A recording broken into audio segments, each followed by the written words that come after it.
basically was a bit of a bully, and I'd let him, let him bully me because I'm a doormat. I mean, x-rays and everything will show that, that I didn't hurt him. I tried to take care of him, and I wouldn't hurt a fly. Okay, that is Marcy Arzabine, 53 years old, found guilty in June of first-degree murder, attempted murder, and aggravated battery in the death of Richard Young, 73 years old, a former police chief of Marquine, Illinois. What makes this case very interesting is that it's not a random thing. Marcy and Rick have been boyfriend, girlfriend for the last 20 years or so, 2 decades. And at some point during the pandemic, the summer of 2021, Marcy just had enough of Rick, and she started adding tetradrazoline into all his foods and drinks, a chemical found in eye drop. And she just watched him suffer for months, because he didn't pass away until November 1st, 2021. So she's been poisoning him for months with eye drops. And she could have gotten away with it because investigators did not find his body until a year later. Basically, after Rick, she stored his body across the street in a storage unit. And at some point, the smell from his body was so overpowering, people started to complain. They called the police to come over, found out that that was her unit, went to her house, asked her about the unit. She said maybe a dead animal got into the unit, right? That's what's smelling. They're like, okay. So they took her, brought her to the unit, made her open it. And once they discovered Rick's body in a tub inside the unit, she basically had like a meltdown heart attack, and that's how we end up at the hospital. I paid all the bills. The man wouldn't go buy himself shoes or jeans or anything else. I took care of everything while he hoarded money. And, if we were low on groceries or something, or, I couldn't afford to pay a bill, I was working 10, 12 hours a day. Oh, just to add some context, she works in the medical field. She worked at Northwestern Medicine, LabCorp. It's unclear if she was like a lab tech or she worked front desk, but she works in the medical field. But I'd get up at 4:30 in the morning, go take a shower, go get ready for work, go to work, and come home, and he would have sat there all day long after he retired, He would have just sat there all day long and watched porn or did whatever, and if I said, hey, I need some help with the bills this time or whatever, he might eventually give it to me, but he would complain the whole time, and, well, what are you doing with your money? I'm supporting the whole household. So, our relationship was always, if I didn't go along with things the way he wanted, he'd make my life miserable. But I loved him, so I put up with it. And keep in mind, this took place in 2021. Kind of, we're in the pandemic at this point. And I believe she is trying to blame COVID-19 for basically his downturn in health, which, thinking about it, could have been used as a cover for her, plan here. But for some reason, as we know, she hid the body for many, many months. He got COVID. I couldn't get him to go to the doctor. I couldn't get him to agree to, he was like, just give me some medicine, it's a virus, it'll work, it'll write itself out. He was so sick, he was throwing up. For 2 weeks, he couldn't hold anything down, even water. And I would beg him, let me take you to the doctor, and, or stay in bed, and I did the best I could to take care of him. But he was taking so much medicine and stuff, like, he was constipated. So I literally, because I've worked in medicine for 20-some years. I worked in ICU, CCU, I knew what I was doing. I wasn't recklessly, just saying, let me take care of you, when he wouldn't go to the doctor, I was like, okay. So, I mean, at one point in time, I literally he had an infection. You know, he couldn't poop. And finally I sat down and I said, do you realize I love you? And I'm being tough here, telling you need to go to the hospital and you need to have proper care, you know, because of that. He'd wait till I fell asleep, just completely exhausted from taking care of him. And instead of, like, you know, I put a little bell in there, I gave him options to wake me up, he'd get up on his own and fall, you know.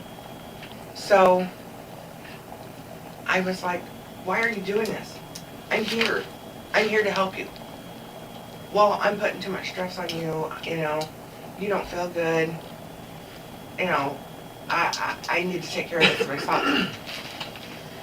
So, Okay, I feel like every time she kind of leans back and puts her hand on the rail, she's like trying to spin the story as much as she can. Because if you think back to how we got here, you know, they open the door and she has the panic attack, heart attack, medical emergency that, you know, got her to the hospital, right?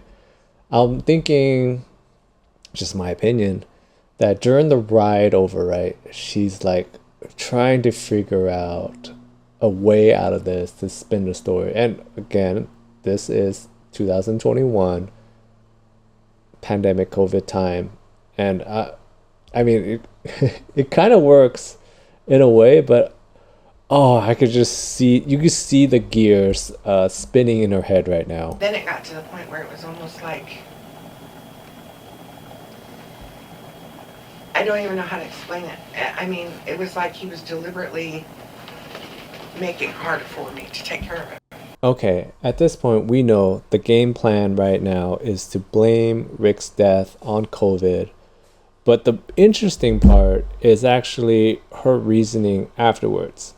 She's basically saying that after Rick passed away, you know, she loved him so much that she was in so much grief that she didn't report his death right away, and she ends up moving his body. After a couple days of me getting my head out of my butt and realizing I needed to just report, you know, I should have just called when it happened and done the normal thing that any normal human being would do. And then at that point I was like, okay, well, I didn't do the right thing. And I got scared and it just kept compounding and compounding until I was like, okay, so what do I do? Okay, I'm sorry if I keep cutting in, but I'm looking at the detective investigator in the back, and he's got a pen in his hand. And every time I feel like he's about to write something down, you can hear his pen clicking, like he's about to, you know, make some notes. And then he unclicks and then puts his pen down. Like, if you watch him, he's not taking any notes on this. So I'm wondering, like, does he believe her at all? Is what I'm curious about. You know, I didn't report this. It's, you know, that's a criminal act. And, you know, all I could think about was the mummy thing, you know, outside of Knoxville. And everything, and it's like, but it wasn't like a religious thing, or, you know, it was me just being depressed and devastated and sitting there thinking that I promised him that, and I knew his oldest child was never going to cooperate with that. And I mean, Which child's the oldest? Rusty, Richard. I mean, the letter that he let his girlfriend at the time write to his dad was so insulting and degrading. He's like his mother. He'll do anything for money, you know. And he wants the world to believe that he is the almighty warrior, you know. Runs around with this big Marine Corps emblem on the back of his truck, but he broke his own knee so he didn't have to deploy. you know, not, I'm like, I'm, I'm all in favor of, people being honored for their service, but, you went out and broke your own knee on a jump just so that you didn't have to go to Iraq. So, and I just made a really stupid decision, and then didn't know how to, I was like, okay, so do I go in and say I made a stupid mistake, and, but, I mean, x-rays and everything will show that, that I didn't hurt him. This whole situation feels like she watched like the first half of CSI or any crime show, the how to, but she didn't stick around to the second half of the show where the guy is trying to get away. Because her plan is okay. Now, this is just my opinion. Hypothetically, what she could have done is start eye dropping him, go out, she gets COVID, right? Come home, get him COVID, start eye dropping him like crazy. And then he goes, and then she just reports it that he died of COVID. Hypothetically, I'm just saying that is a okay plan, right? But the moving his body to the storage unit and hiding it for a year, she's gonna have to do so much spinning to get out of this. It's crazy. I wouldn't hurt a fly, I would never kill someone. I was so devastated. I just didn't quite know. It was like I wasn't in my right mind. Okay, I'm sorry. He wants to make notes so bad, but he doesn't do it. I mean, it was like that, honestly. It was like that. And I screamed, and I, I mean, like you would normally, I took his face, and, I was like, honey, honey, honey. And he was just gone. It happened like that. I've never seen anything, in all my years of medicine, I've never seen anything like that. There was always I've seen heart attacks, I've seen strokes, I've never seen anything like that. And how long did you keep him in the camper? Was he in the RV that night? just like 24 hours till I figured out how to move him. He's been in that storage unit ever since. Who helped you get him over there? I did it by myself. Wasn't easy. I literally, it was like early in the morning, and I kind of wiggled the box, from there over to the storage unit. I did it all by myself. I don't believe that.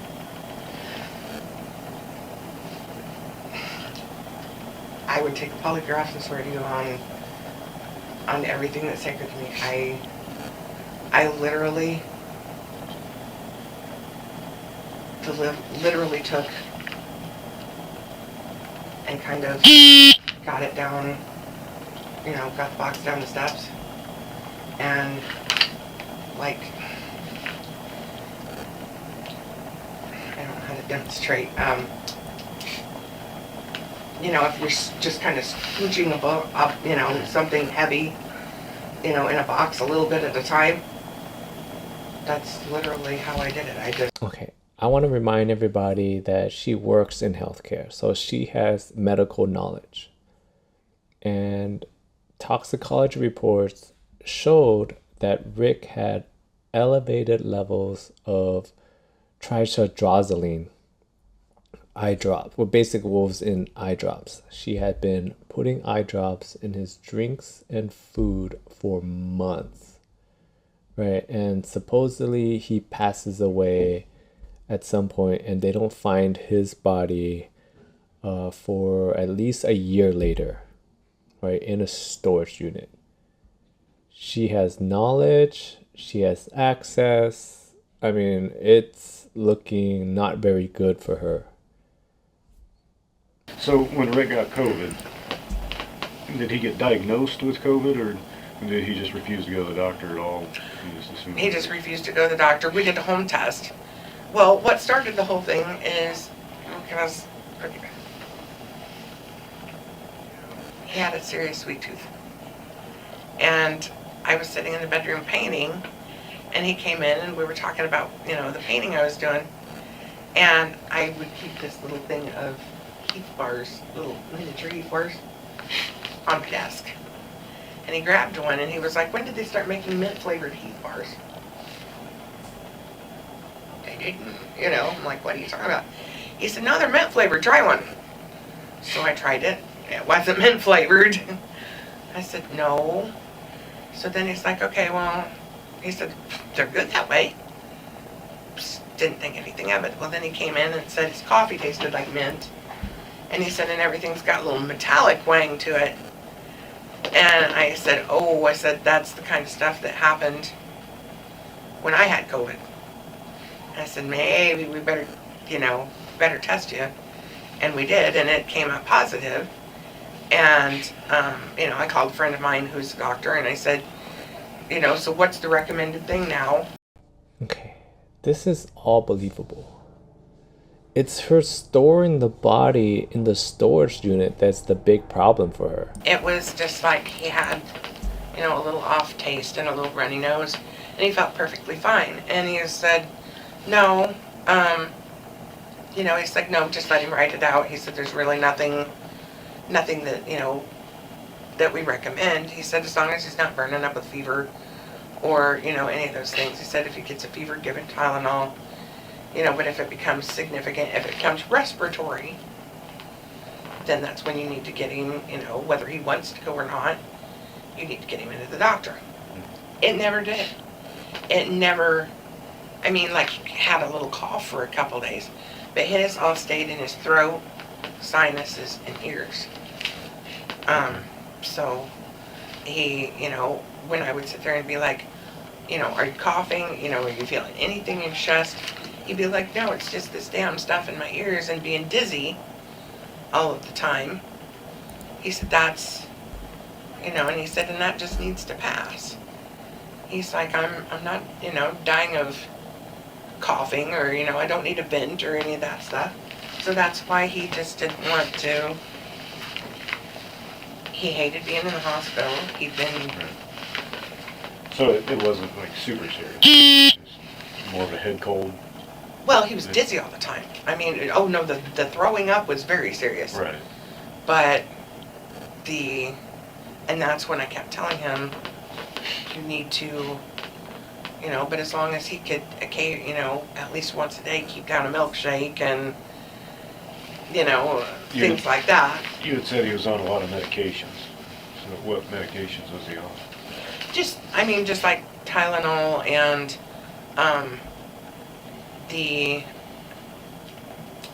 we got him some anti-nausea stuff and like some diphenhydramine for the spinning, nothing major, just trying to alleviate the dizziness and Is that and the all nausea. over-the-counter stuff, or was it? Yeah. Okay, that's enough. Marcy was eventually found guilty. She was convicted to 50 years in prison, first-degree murder, attempted murder, concealment of a body, and whatnot. To this day, she's maintaining that she was innocent, that he just, went away by COVID, that she was grief-stricken, that's why she didn't report the body. She also mentioned that initially when he passed away, she had him like in the bed for a while, and she was like talking to him still, like his body talking to him still, and at some point she realized that she needed to move his body to the storage unit. Let me know what you guys think about this case on Marcy and Rick. Thank you so much for watching.